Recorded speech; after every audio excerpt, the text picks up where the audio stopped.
like and subscribe to PalsFundamentals for more videos like this. The sources are linked below. Welcome, everyone. This is our North Atlantic News Report, and we're using the sources you shared with us. The aim today is really just to give you the facts, lay out the key developments across the region as they were reported. No discussion, no speculation from us. Exactly. A straightforward snapshot of what's been happening. We'll touch on Iceland, then Greenland, Shetland, and finish up with the Faroe Islands. That's the plan. And, just a quick note on Shetland news. Finding updates purely from Shetland itself, separate from the wider Scottish news, well, it always presents some unique challenges for this kind of report. It does, yeah. The sources often combine them. Yeah. But we've got what we could find. Right. So let's dive in. Iceland first. Okay, first item is a sad one. A fatal accident reported in the Brúará River area. That's in the Bláskogavík municipality. Yeah, it seems a foreign tourist fell into the river near Loptungufoss waterfall. The current is described as very strong. Police are investigating, and this is actually the second fatal accident there since last September. That's concerning. The sources did mention landowners have taken some safety measures, warning signs, for instance, in different languages. Oh, okay. And they also apparently moved the walking path back from the riverbank a bit in some spots. Yeah. Recently, too. Good to know. All right. Shifting to the environment, there are some concerns about bird populations. Seems like an unusually cold start to the summer. Yeah, and it's the second year in a row, apparently. It's particularly hitting the smaller species, like the meadow pipit and white wagtail. Okay. But also larger wetland birds. Experts think recovery could, take several years. They did give some advice, though, for residents who want to help birds sheltering nearby. Things like breadcrumbs, maybe apple slices, or oats with a bit of oil. Okay, practical tips there. Now, public health, youth nicotine use in Iceland. Right. The reports say Icelandic youth actually lead the Nordic countries in consumption, mainly nicotine pouches. Is that right? What are the numbers? Well, daily use among men aged 18 to 34 is 32%. That's up from 24% in 2021. That's quite a jump. It is. And overall daily use is nearly 12%, which was only about 3% just 4 years ago. Huge increase. Although the sources suggest that growth might have plateaued a bit now, possibly because of some new taxes they brought in. Interesting. And the government's planning action. Yes. Legislation is expected this autumn. Things like banning flavored additives, new sales regulations, and tighter controls on advertising, especially social media. Makes sense. Okay, let's look at asylum applications. Numbers are down. Significantly down, yeah. In the first 5 months of this year, 505 applications for international protection. Last year, same period, it was 945.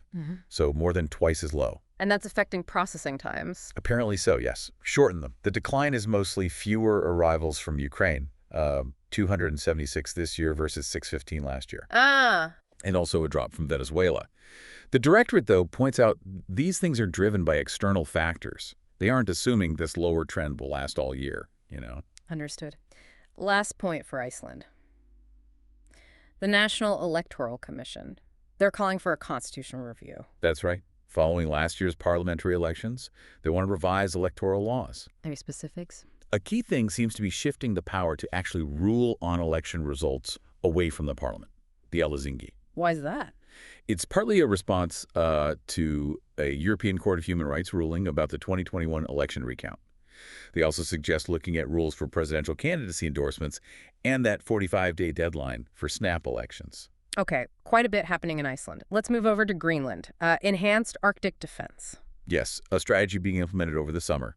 The stated goal is boosting military presence and helping with community security. And what does that involve? Well, the Nálgarsut, that's Greenland's government, announced several things, working closely with Denmark, special ops winter training, for one, deploying 2 EH-101 helicopters, a frigate for sea tasks, using cranees for guarding critical infrastructure on land, and even deploying F-16s to Kangerlussuaq for patrolling the west coast. So quite comprehensive. Now, there's also commentary on self-rule. Aqqaluk Lynge. Yes, a founder of Inuit Ataqatigiit. He's quoted saying the independence dream has become a nightmare given the current world situation. A strong statement. What's the context? Well, the sources link it to recent U.S. interest. Things like former President Trump's comments about buying Greenland, his son's visit, calls for pressure, intelligence gathering. Lynge apparently sees this as a threat, Okay. He argues he fought for recognition within the Danish realm, not necessarily total independence. And he feels the Rigsfellesskabet, the Commonwealth, with Denmark, plus the EU and Nordic community are sort of the only protection against a potential takeover. Or what's his suggestion? He advocates negotiating a new self-rule law with Danish funding involved, and maybe a public vote for Greenlanders to signal their direction. Interesting perspective. Also from Greenland, reports of a social crisis. Yes, described as extremely serious by Mette Frederiksen, the Nálakar Seasog, for children, youth, and families, even considering a state of exception. Why such strong terms? There's mention of a wave of suicide threats. The Tusanga helpline is under immense pressure. Calls about suicide, yes, but also loneliness, abuse, grief, violence, mental health issues, relationship problems, a whole range. That sounds incredibly tough. Peterson apparently sees a link to alcohol misuse. Restrictions aren't planned right now, but tighter control is being considered. What else is being done? Well, a major issue seems to be a lack of personnel warm hands, as he put it, even though funding exists. He suggested higher payments for foster families, maybe reducing reliance on expensive institutions. Right. He also criticized the current system, where help often only comes in the most severe red zone cases. He feels this creates fear and distrust.